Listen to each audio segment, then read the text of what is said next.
Le centre-ville de Beyrouth, plongé dans une épaisse fumée.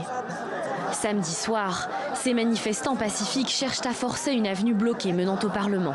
Face aux jets de pierre provenant de quelques individus dans l'Assemblée, ils sont violemment chargés à coups de matraque et de balles en caoutchouc par les forces de sécurité intérieure.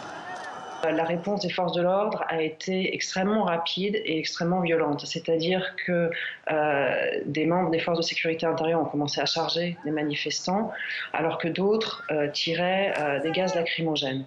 Et donc tout de suite, ça a été la panique. Si les manifestations se sont globalement toujours déroulées dans le calme depuis le début du mouvement, les accrochages se sont multipliés ces dernières semaines. Un phénomène inquiétant pour cet analyste.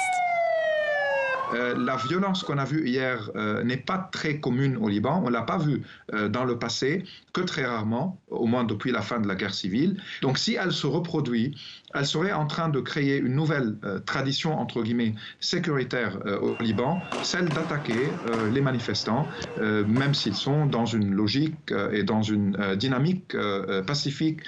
Ces affrontements interviennent avant les consultations parlementaires de lundi, ayant pour but de désigner un nouveau Premier ministre.